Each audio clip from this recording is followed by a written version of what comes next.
The goblet is already in his hand when the doors close behind her.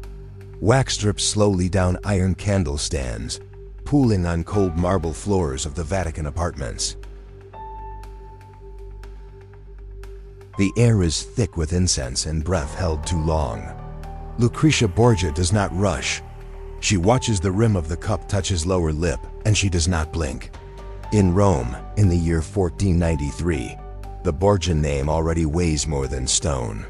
Her father, Rodrigo Borgia, sits as Pope Alexander VI, his white robes unable to hide the stain of ambition.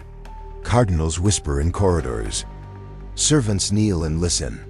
In the center of it all stands Lucrezia Borgia, barely out of girlhood, already bound to alliances forged in blood and parchment. It was said in court that she carried poison in a hollow ring, that a single embrace from her meant a slow and private death.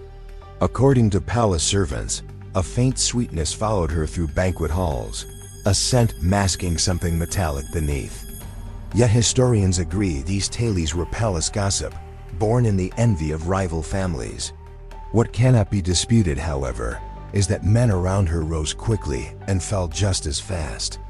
The first marriage was annulled as if it had never existed. Giovanni Sforza fled Rome under the weight of humiliation, spreading rumors that stained her name more deeply than any confirmed crime. In Milan, scribes recorded accusations of incest whispered against the Borgias, claims so obscene they fed the imagination of every hostile court from Florence to Venice. But the record shows politics, not proof, and alliances broken for advantage rather than desire. The second husband bleeds on a Roman street. Alfonso of Aragon lies in the shadow of St. Peter's Dome, his white shirt darkening beneath torchlight. Steel has found him in the night, blades emerging from cloaks without heraldry. The wound does not kill him at once. He is carried through corridors heavy with silence, placed in a chamber where physicians press cloth to torn flesh and murmur prayers that do not reach heaven. Lucrezia kneels beside the bed. Witnesses later claimed she refused food, that her hands trembled as she held his.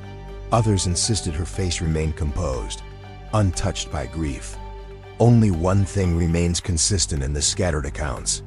Cesare Borgia entered that chamber after midnight, his boots echoing against stone. Days later, Alfonso is dead. Rome exhales, but only briefly. Caesar's ambition stretches beyond the city walls, into the Romagna, into territories fractured and ripe for conquest. The papal armies move beneath banners bearing the bull of the Borgias. Fortresses fall.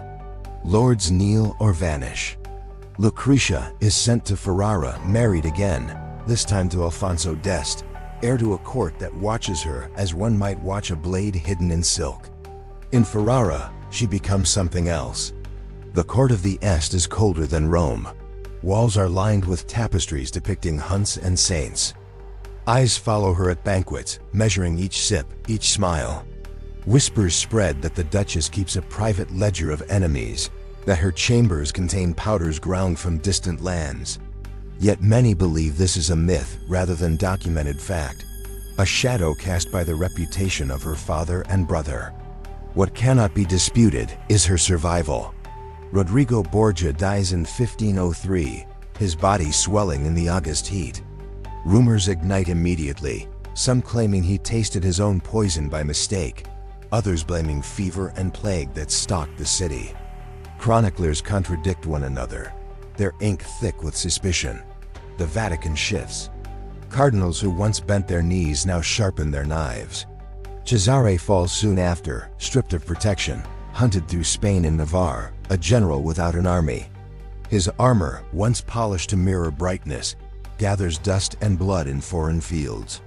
The Borgia star collapses in on itself, leaving Lucrezia in Ferrara, far from the ruins of their Roman dominance.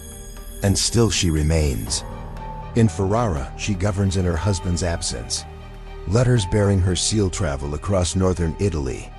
Grain is distributed during famine. Artists and poets gather at her court.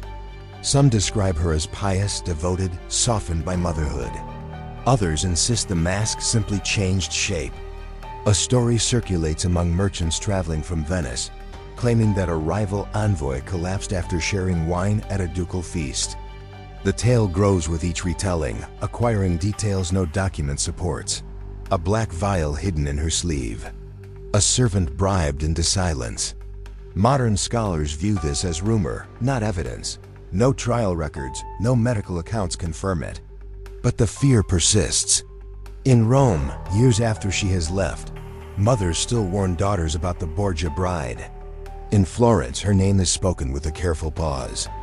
Even in Ferrara, where she funds convents and oversees festivals, there are servants who cross themselves when she passes.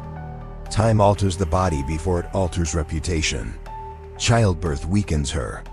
Pregnancies follow one another, each leaving her paler, thinner. The vibrant girl who once stood beneath Vatican frescoes becomes a duchess moving slowly through candlelit corridors. Her gowns grow darker. Her hair, once bright, is often hidden beneath veils. She dies in 1519. The bells of Ferrara toll, not in scandal, but in ceremony. Chroniclers record her as a patron of the arts, a capable regent, a woman shaped by forces larger than herself. Yet beyond the official ink, the older stories refuse to fade. In taverns along the Po River, men still speak of a poisoned rose who smiled as men swallowed death. Generations later, playwrights and historians revisit her life. Some attempt to strip away the myth, presenting her as a pawn in a ruthless dynasty. Others lean into the darkness, painting her as architect rather than instrument. Archives offer fragments, never certainty. Letters survive, but intent does not. In the Vatican, the walls she once walked beside remain cool to the touch. In Ferrara, her tomb rests in quiet stone. No vial lies beside her bones. No ring of poison is displayed in any treasury. The physical evidence of murder, if it ever existed, has long dissolved into dust. What remains is weight. A name that bends between innocence and accusation. A woman born into power that consumed every boundary around her. A figure suspended between documented governance and whispered death. The Renaissance courts of Italy thrived on spectacle and suspicion, and Lucrezia Borgia stood at their center, whether willingly or not. History does not offer a verdict. It offers only echoes, corridors where footsteps may belong to victim or executioner, and a rose whose petals were stained long before anyone proved why. And if fear alone can poison a legacy, was Lucrezia Borgia ever required to lift a vial at all?